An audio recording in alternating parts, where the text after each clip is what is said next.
Hi hello എല്ലാവർക്കും Sreekutty official YouTube ചാനലിലേക്ക് സ്വാഗതം. അപ്പൊ ഇന്നത്തെ വീഡിയോ എന്ന് പറയുന്നത് MSW കോഴ്സിനെ പറ്റി നിങ്ങൾക്ക് അതിന്റെ ഡീറ്റെയിൽസ് പറഞ്ഞു തരാമെന്ന് വിചാരിച്ചു. അപ്പം ഇഗ്നോയിൽ MSW കോഴ്സ് ചെയ്യുമ്പോൾ ശ്രദ്ധിക്കേണ്ട കാര്യങ്ങൾ എന്താണ് MSW കോഴ്സ്, എങ്ങനെയാണ് ചെയ്യേണ്ടത്, എന്തൊക്കെയാണ് പഠിക്കാനുള്ളത്, അങ്ങനെ കുറച്ച് ഡീറ്റെയിൽസ് നിങ്ങളുമായിട്ട് ഷെയർ ചെയ്യാമെന്ന് വിചാരിച്ചു. അപ്പൊ ആദ്യം തന്നെ പറയാം ഇന്ദിരാഗാന്ധി ഓപ്പൺ യൂണിവേഴ്സിറ്റി, അതായത് ഇഗ്നോയെ പറ്റി. ഇന്ദിരാഗാന്ധി ഓപ്പൺ യൂണിവേഴ്സിറ്റി എന്ന് പറയുന്ന അപ്രൂവൽ ആയിട്ടുള്ളതാണ്.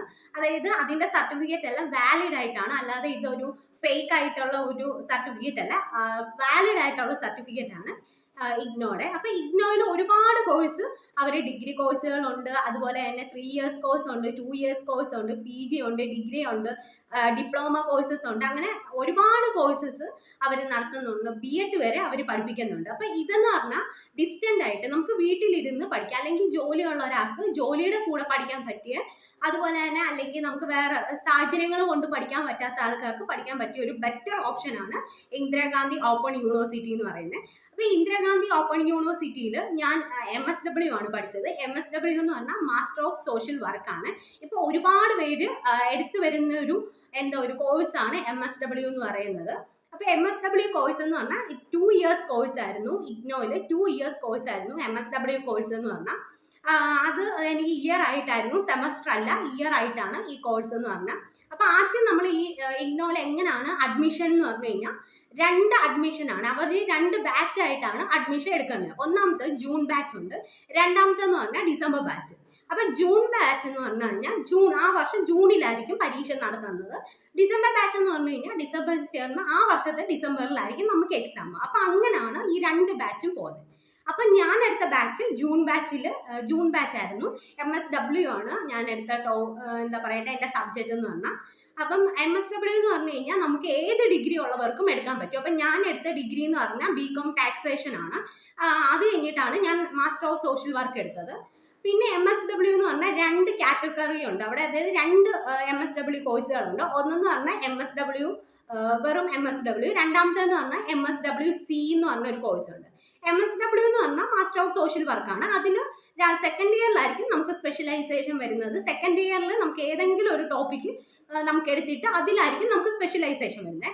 MSWC എന്ന് പറഞ്ഞാൽ master of social work counselling ആയിരിക്കും. അപ്പൊ അതെന്ന് പറഞ്ഞാൽ നമ്മൾ കൗൺസിലിംഗിലായിരിക്കും കൂടുതലും കോൺസെൻട്രേറ്റ് ചെയ്യുന്നത്, കൗൺസിലിങ്ങിനെ പറ്റിയായിരിക്കും നമ്മൾ കൂടുതൽ പഠിക്കുന്നത്. അപ്പൊ ഈ 2 കോഴ്സുകളാണ് MSWയിൽ തന്നെ ഈ ഇഗ്നോയിലുള്ളത്. ഞാൻ എടുത്ത കോഴ്സ് എന്ന് പറഞ്ഞാൽ MSW ജനറൽ MSW ആണ് എടുത്തത്. സെക്കൻഡ് ഇയറിലായിരിക്കും നമുക്ക് അതിന്റെ സ്പെഷ്യലൈസേഷൻ സ്റ്റാർട്ട് ചെയ്യുന്നത്.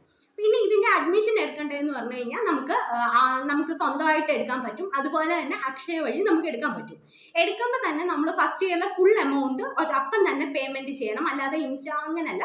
സെക്കൻഡ് ഇയറിൽ അടുത്ത വർഷം മതി. ഫസ്റ്റ് ഇയറിലെ ഫുൾ എമൗണ്ട് നമ്മൾ ഇത് ചെയ്യണം. അപ്പോൾ ഒരു വർഷം 18 രൂപ വെച്ച് 18,000 രൂപ വെച്ചായിരുന്നു എനിക്ക്. 2 വർഷം 18,000, ഒരു വർഷം 18,000, അടുത്ത വർഷം 18,000.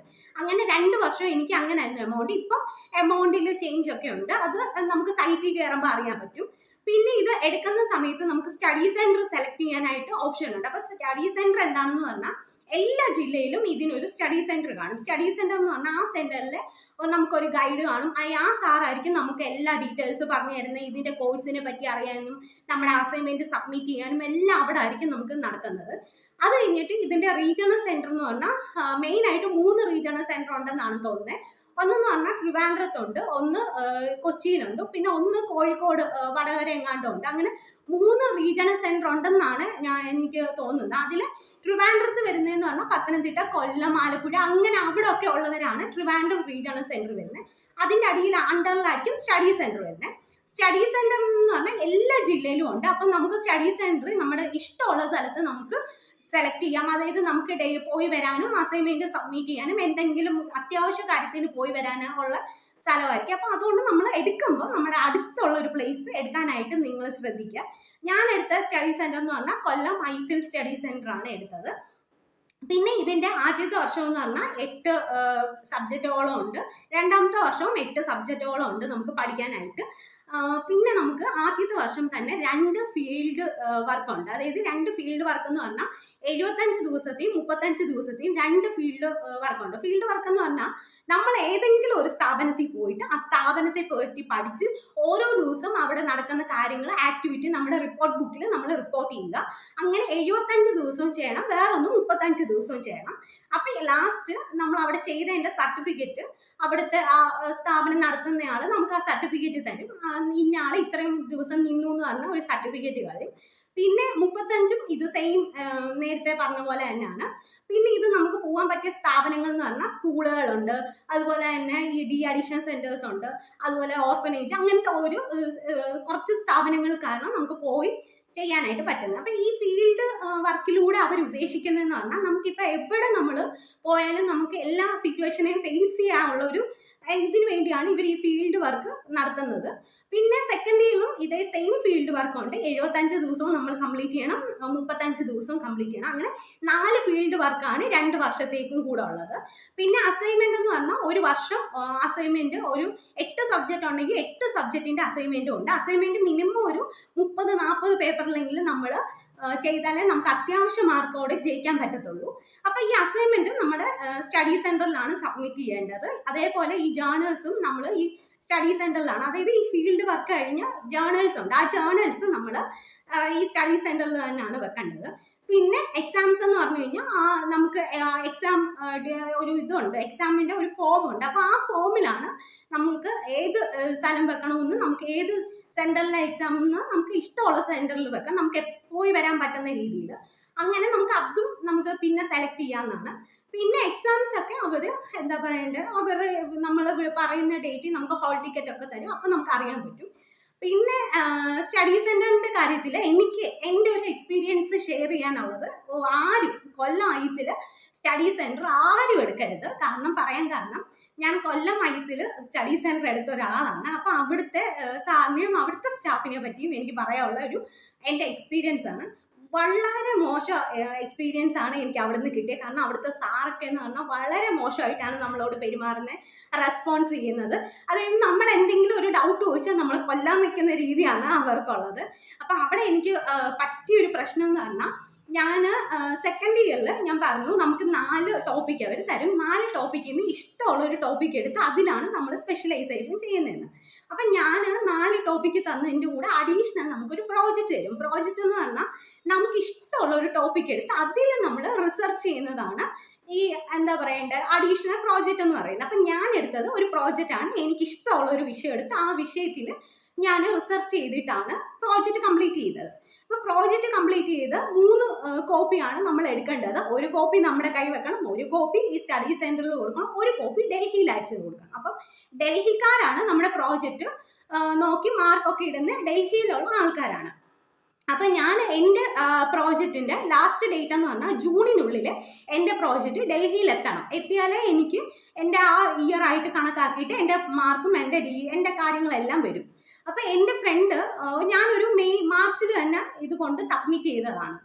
മാർച്ചിൽ ഒരു ചെന്ന് സബ്മിറ്റ് ചെയ്തതാണ്. അപ്പം മാർച്ച് ഞാൻ വെക്കുന്നതിൻ്റെ തലേ ദിവസമായിട്ട് എൻ്റെ ഫ്രണ്ട് കൊണ്ടുപോയി ഇത് വെച്ചപ്പോൾ അവൻ എന്നോട് പറഞ്ഞത് ഡയറക്റ്റ് ഇവർ അയക്കുക ചെയ്തത്, അതായത് ഡൽഹിയിലോട്ട് ഡയറക്റ്റ് അയക്കുക ചെയ്തത്, അല്ലാതെ ഇവർ സ്റ്റഡി സെന്ററിൽ വെച്ചിട്ടില്ല, അസൈൻമെന്റ് അവിടെ വെച്ചിട്ട് ഡൽഹിയിലോട്ട് അയക്കണമെന്നാണ് ഈ സാറ് പറഞ്ഞതെന്നാണ് ഈ എൻ്റെ ഫ്രണ്ട് പറഞ്ഞത്. അപ്പം ഞാൻ പിറ്റേ ദിവസം എൻ്റെ ഈ പ്രോജക്റ്റും അസൈൻമെന്റും കൊണ്ടുപോയി. കാരണം പ്രോജക്റ്റിൽ ഇവരുടെ സൈൻ നമ്മൾ മേടിക്കണം, ഈ നമ്മുടെ ഈ ഫീൽഡ് സൂപ്പർവൈസറിന്റെ സൈൻ നമ്മൾ മേടിക്കണം. അങ്ങനെ സൈൻ മേടിക്കാൻ അവിടെ ചെന്ന് ഞാനപ്പോൾ അവിടെ സാറിനോട് ചോദിച്ചു, എവിടെ അഡ്രസ്സ് ഒന്ന് തന്നാൽ നമുക്ക് അയക്കാമല്ലോ, ഏത് അഡ്രസ്സില്ല ഇത് അയക്കേണ്ടതെന്ന് അറിയത്തില്ല. അപ്പോൾ അവർ പറഞ്ഞു വേണ്ട, ഞങ്ങൾ അയച്ചോളാം, നിങ്ങൾ ഇവിടെ വെച്ചിട്ട് പോയാൽ മതി, ഞങ്ങൾ തന്നെ അയക്കും. അപ്പം ഞാനൊരു 3-4 വട്ടം ചോദിച്ചു, ഉറപ്പാണോ സാറേ അത് ഞങ്ങൾ അയക്കണം? അപ്പോൾ പറഞ്ഞു ഇല്ല, ഞങ്ങൾ അയച്ചോളാം, നിങ്ങൾ വെച്ചിട്ട് പോകുന്നു പറയും. കാരണം ഒന്നീ തവണ കൂടുതൽ ചോദിച്ചാൽ സാറ് വൈലന്റ് ആവും. അപ്പം നമുക്ക് ഭയങ്കര പേടിയാണ്, സംസാരിക്കാൻ ഭയങ്കര പേടിയാണ്, നമുക്കൊന്നും ചോദിക്കാനൊന്നും തോന്നത്തില്ല. കാരണം അത്രയ്ക്കും ദേഷ്യവും നമ്മളോട് മോശമായിട്ടാണ് നമ്മൾ എന്തെങ്കിലും ചോദിച്ചാൽ റിയാക്ട് ചെയ്യുന്നത്. അങ്ങനെ ഞാൻ അവിടെ വെച്ചിട്ട് തിരിച്ചു വന്നു. അത് കഴിഞ്ഞ് റിസൾട്ട് ഒരു സെപ്റ്റംബർ ആയപ്പോൾ എല്ലാ പേപ്പറിന്റെ റിസൾട്ട് വന്നു. ഈ ഒരു പ്രോജക്റ്റിന്റെ മാത്രം എനിക്ക് വന്നിട്ടില്ല. എൻ്റെ ഫ്രണ്ടിനൊക്കെ വന്നു, എനിക്ക് മാത്രമേ ഉള്ളൂ പ്രോജക്റ്റിന്റെ വരാത്തത്. അങ്ങനെ ഞാൻ ഗ്രൂപ്പിൽ കയറി വേറെ ആർക്കെങ്കിലും വരാനുണ്ടോ എന്ന് ചോദിച്ചപ്പോൾ ഒരു സ്റ്റുഡൻറ്റിനും പ്രോജക്റ്റിന് വന്നിട്ടില്ല. അപ്പം ഞങ്ങൾക്ക് രണ്ടിനും പ്രോജക്റ്റിന്റെ ഒഴികെ ബാക്കി എല്ലാ സബ്ജക്റ്റിന്റെ മാർക്കും അപ്ഡേഷൻ ഉണ്ടായി. ബാക്കിയൊന്നും ഞങ്ങൾക്ക് വന്നിട്ടില്ല. അങ്ങനെ ഞാൻ ഇത് അന്വേഷിച്ച് ലാസ്റ്റ് സെന്ററിൽ പോയി അന്വേഷിച്ച് ഇവരെ വിളിച്ച് ചോദിച്ചു. അപ്പോഴൊക്കെ ഇവർ പറയുന്നത് ഞങ്ങൾ അയച്ചു, ഞങ്ങൾക്ക് കള്ളം പറയേണ്ട കാര്യമുണ്ടോ, നിങ്ങൾ അത് ചെയ്യൂ. അത് കഴിഞ്ഞ് ഒത്തിരി ഇവരുമായിട്ട് കോണ്ടാക്ട് ചെയ്ത് ഒത്തിരി കാര്യങ്ങൾ ചെയ്തിട്ട് ലാസ്റ്റ് ആണ് അറിയുന്നത് ഇവർ ഇത് കറക്റ്റ് ടൈമിൽ അവിടെ ഇഗ്നോയിൽ അയച്ചില്ല. അതായത് ജൂൺ അയച്ചു കഴിഞ്ഞാൽ അത് അവർ കൂട്ടത്തില്ല. ജൂണിൽ അയച്ചാലേ നമ്മുടെ ബാച്ചായിട്ട് കൂട്ടു. അതിന് ശേഷം അയച്ചു കഴിഞ്ഞാൽ നമ്മൾ ഡിസംബർ ബാച്ചിലോട്ടായി പോകും. അതായത് 6 മാസം ലാഗായി പോകും. അപ്പം അത് കഴിഞ്ഞിട്ടാണ് ഇവർ നമ്മുടെ പ്രോജക്റ്റ് അയച്ചത്. അതായത് അഡീഷണൽ ഇരുന്ന ഒരു പ്രോജക്റ്റ് അവർ രണ്ടാമതെടുത്ത് അയച്ചു. ആദ്യത്തെ അയച്ചില്ല എന്നാണ് പറഞ്ഞത്. അങ്ങനെ ഒത്തിരി ഇതിന്റെ പുറകെ നടന്ന് നമ്മൾ ഒരുപാട് മാനസിക വിഷമങ്ങൾ അനുഭവിച്ച് ഒരുപാട് രീതിയിൽ നമ്മളെ അവർ എന്താ പറയണ്ടേ ഹറാസ് ചെയ്ത് നമ്മൾ ഒരുപാട് രീതിയിൽ അവർ നമ്മളെ വിഷമിച്ച്. പിന്നെ ഞാൻ വിവരാവകാശമൊക്കെ കൊടുത്തു. വിവരാവകാശം ഒന്നും നമുക്ക് പോസിറ്റീവായിട്ടുള്ള രീതിയിലേ അല്ല കിട്ടിയത്. നമ്മൾ ചോദിക്കുന്നതിനെല്ലാത്തിനും അവർക്ക് നോ എന്നുള്ള റിപ്ലൈ കിട്ടിയുള്ളൂ. അപ്പൊ ദയവ് ചെയ്ത് ആരും ഐത്തിലില് എടുക്കരുത്. ഐത്തിലില് സ്റ്റഡി സെന്റർ ആയിട്ട് എടുക്കരുത്. കൊല്ലം ഐത്തിലില് നിങ്ങൾ വേറെ ഏത് സ്റ്റഡി സെന്റർ എടുത്താലും കുഴപ്പമില്ല. അവിടുത്തെ സാറും അവിടുത്തെ സ്റ്റാഫും വളരെ മോശമായിട്ടാണ് ട്രീറ്റ് ചെയ്യുന്നത്. ഇത് എനിക്ക് ഭയങ്കര എന്താ പറയണ്ടേ എല്ലാവർക്കും ഉള്ള ഒരു അഭിപ്രായമാണ്. ഞാൻ ചോദിച്ച ഒരുപാട് പേര് പറഞ്ഞ അഭിപ്രായമാണ്. അപ്പൊ സ്റ്റഡി സെന്റർ നിങ്ങൾ വേറെ എവിടെയെങ്കിലും എടുക്കുക. പിന്നെ അപ്പൊ ഇത് ഇത്രയാണ് കോഴ്സിന്റെ ഡീറ്റെയിൽസ്. 4 ഫീൽഡ് വർക്ക് ഉണ്ട്. അതായത് 75, 45, 35 വെച്ച് 2 വർഷം ചെയ്യണം. പിന്നെ നമുക്ക് ഒരു 8ഓളം വിഷയമുണ്ട്. പിന്നെ ഇതിന്റെ ക്ലാസ് ഒക്കെ എന്ന് പറഞ്ഞാൽ ഓൺലൈനായിട്ട് ഗൂഗിൾ മീറ്റിൽ അവരെല്ലാ ക്ലാസ്സും നമുക്ക് തരും. പിന്നെ ഇതിനൊരു വാട്സപ്പ് ഗ്രൂപ്പ് അവർ ക്രിയേറ്റ് ചെയ്യും. പിന്നെ എക്സാംസ് നമ്മൾ എടുക്കുന്ന സെന്റേഴ്സിൽ പോയി നമ്മൾ എക്സാംസ് പോയി എഴുതിയാൽ മതി.